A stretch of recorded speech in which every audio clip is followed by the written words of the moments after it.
మరో breaking news చూస్తున్నాం. Lucky Bhaskar cinema తరహాలో కళ్యాణ దుర్గంలో స్టాంపుల కుంభకోణం బయటపడుతోంది. ఈ స్టాంపులో విలువను ఎక్కువ చూపి ప్రజల్ని మోసం చేశాడు మీసేవ బాబు. ఆ వ్యక్తి ఇచ్చిన ఈ స్టాంపులను తనిఖీ చేయనున్నారు. స్టాంపుల కుంభకోణం బయటకు రావడంతో అతని దగ్గర స్టాంపులు కొనుగోలు చేసిన వినియోగదారులు లబోదీబోం అంటున్నారు. ఈ స్టాంపు బాధితులు ఒక్కొక్కరిగా బయటకు వస్తున్నారు. మీసేవ బాబు ఇంట్లో సోదాలు చేసిన అధికారులు 75 లక్షల విలువ గల నెక్లెస్, 2 కిలోల బంగారాన్ని స్వాధీనం చేసుకున్నట్లు అధికారులు చెబుతున్నారు. బాబు అకౌంట్లో సుమారు ₹1 కోటి పైగా నగదు ఉంది. ఈ స్టాంపులు మాత్రమే కాక నకిలీ పట్టాదారు పుస్తకాలు 1B అడంగల్ కూడా సృష్టించినట్లు సమాచారం. ఈ 1B అడంగల్ కూడా ఒరిజినల్ లేదా డూప్లికేట్ అని నిగ్గు తేల్చాలని SHOకు బ్రహ్మసముద్రం ఎంపీడీఓ లేఖ రాశారు. కళ్యాణదుర్గంలో బ్యాంకులకు ఇచ్చిన ఈ స్టాంపులపై బ్యాంకులు ఆరా తీస్తున్నాయి. నకిలీ ఈ స్టాంపుల కుంభకోణంపై రాష్ట్ర ప్రభుత్వం రిజిస్టర్ కార్యాలయాల్లో తనిఖీలు చేయాలని అనధికారిక ఆదేశాలు ఇచ్చినట్లు సమాచారం.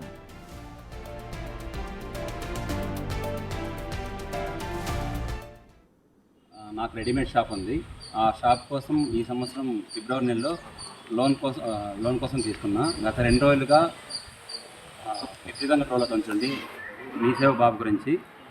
మీసేవ బాబుతో నేను లోన్ కోసం తీసుకున్నప్పుడు ₹7,500 వాల్యూ చేసి ఈ స్టాంప్ తీసుకోవడం జరిగింది. దాన్ని ఆన్లైన్లో చెక్ చేస్తే కేవలం ₹150 మాత్రమే పే చేసి నాకు ₹7,500 ఈ స్టాంప్ ఇవ్వడం జరిగింది. అందుకోసం ఫ్యూచర్లో నాకేం ప్రాబ్లమ్స్ రాకుండా ఉండాలని చెప్పేసి పోలీస్ స్టేషన్కి వెళ్ళేసి మీసేవ బాబు పైన కంప్లైంట్ ఇవ్వడం జరిగిందండి. ₹15 లక్షలు తీసుకున్నామండి. 15 లక్షలకు గాను ₹7,500 ఈ స్టాంప్ కట్టాము. లక్కీ భాస్కర్ సినిమా తరహాలో ఆ సినిమాను తలపించే విధంగా కళ్యాణదుర్గంలో స్టాంపుల కుంభకోణం బయటపడుతోంది. సో ఈ స్టాంపుల కుంభకోణం ఎప్పటి నుంచి జరిగింది, దీని ద్వారా ఎంతమంది ఎఫెక్ట్ కాబోతున్నారనేది ఇప్పుడు ఒక సంచలనంగా మారింది. అనంతపురం నుంచి మా ప్రతినిధి యోగానంద్ మరింత సమాచారం అందిస్తారు లైవ్ ద్వారా. యోగానంద్, స్టాంపుల కుంభకోణం ఎప్పుడు బయటపడింది, ఇప్పటిదాకా దాదాపుగా ఎంత విలువ గల కుంభకోణం జరిగినట్టుగా చెప్తున్నారు? సో మీసేవ బాబుని ఎట్లా విచారించబోతున్నారు? రాజేష్, అనంతపురం జిల్లా కళ్యాణదుర్గం మీసేవ ఆపరేటర్ అయిన మీసేవ బాబు అలియాస్ బోయ ఎర్రప్ప అక్రమాలు ఒక్కొక్కటిగా వెలుగులోకి వస్తున్నాయి. ముఖ్యంగా ఏదైతే నకిలీ ఈ స్టాంపుల కుంభకోణంలో పెద్ద ఎత్తున అతనిపై ఆరోపణలు వస్తూ ఉన్నాయి. సుమారుగా ఒక్క SR గ్రూప్ ఆఫ్ కంపెనీని మాత్రమే అతను 70 లక్షలకు పైగా మోసం చేసినట్టు కూడా ఆరోపణలు వస్తూ ఉన్నాయి. అది కాక కళ్యాణదుర్గంలో అనేక మందిని ఈ స్టాంపుల జారీ చేసి వారి నుంచి లోన్లు తీసుకొని పెద్ద ఎత్తున అక్రమాలకు పాల్పడేట్లు కూడా ఒక్కొక్కరుగా బయటకు వస్తున్నారు బాధితులు.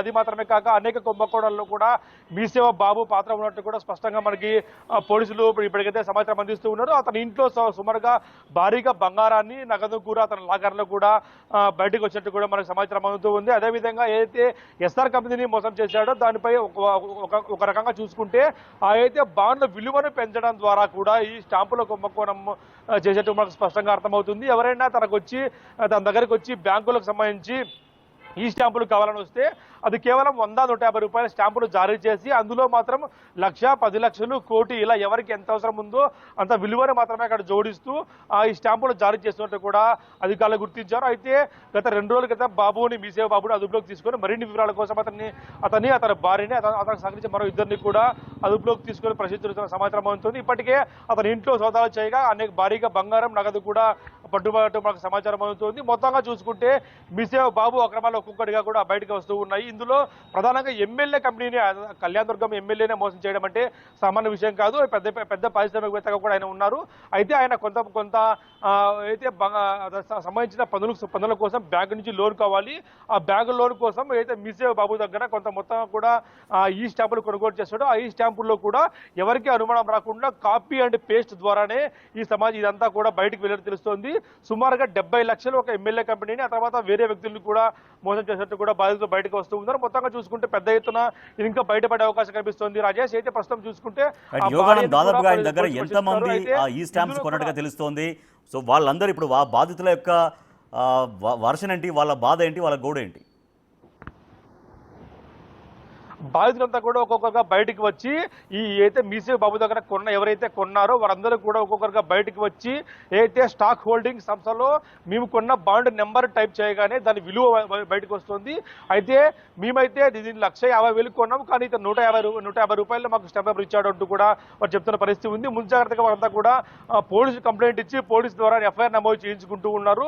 ఫ్యూచర్లో ఎటువంటి ప్రాబ్లమ్స్ రాకుండా కూడా చూసుకుంటున్న పరిస్థితి ఉంది. కేవలం ఒక్కొక్కరుగా బయటకు వస్తున్నారు, కానీ మిగతా ఎంత బాధితులంతా కూడా కట్టబడుకో బయటకు వస్తే ఎంతమంది అన్నది కూడా మనం లెక్కేసే అవకాశం కనిపిస్తుంది. సుమారుగా 4 నుంచి 5 కోట్ల రూపాయల స్కామ్ పలపడి ఉండొచ్చు. అయితే ఇందులో కేవలం ఎర్రప్ప ఒకడే ఉన్నాడా, మిగతా వేరే వాళ్ళు ఎవరైనా ఉన్నారనేది కూడా మనకు తెలియదు. ఎందుకంటే ఇది కేవలం కళ్యాణదుర్గం లాంటి మానవుల ప్రాంతానికి సంబంధించింది కాదు, మొత్తం జిల్లా అయితే రాష్ట్ర వ్యాప్తంగా కూడా తనిఖీ చేయాలంటూ కూడా అనధికారికంగా ఆదేశాలు ఇచ్చినట్టు కూడా రాష్ట్ర ప్రభుత్వం తెలుస్తోంది. మనకు రిజిస్టర్ కార్యాలయాలు ఎవరైతే వీటిని పెట్టారో అవన్నీ కూడా మరోసారి వెరిఫై చేయాలంటూ కూడా ఆదేశాలు ఇచ్చినట్టు మా సమాచారం అందుతుంది. Rajesh. Right, thank you Yoganand. Anantapuram జిల్లా కళ్యాణదుర్గంలో ఈ స్టాంపుల కుంభకోణం వెలుగులోకి వచ్చింది. సో ఇప్పటిదాకా స్టాంపుల కుంభకోణంతో అక్కడ మీ సేవ నిర్వహించే మీ సేవ బాబుగా పిలుస్తుంటారండి, మీ సేవ బాబు భారీగా ఆస్తులు కూడబెట్టినట్టుగా సమాచారం అందుతోంది. సో దీంతో అక్కడ మొత్తం అసలు ఆయన దగ్గర స్టాంపులు కొన్నటువంటి వాళ్ళు ఇప్పుడు లబోదిబోమంటున్నారు.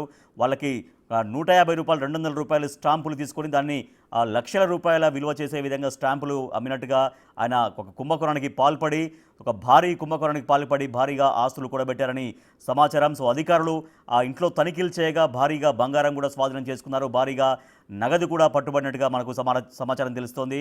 సో నెక్స్ట్ ఇంకా ఎటువంటి చర్యలు ఉండబోతున్నాయి, ఇంకా దీనికి సంబంధించి ఎటువంటి చర్యలు తీసుకోబోతున్నారు, ఎట్లా ఇంతవరకు ఎంతకి అంటే ఎన్ని స్టాంపులు ఆయన అమ్మారు, ఆ స్టాంపుల ద్వారా ఎన్ని వేల కోట్ల 100 కోట్ల ఎన్ని కోట్ల కుంభకోణం బయటపడిందనేది ఇంకా పూర్తి వివరాలు తెలియాల్సి ఉంది.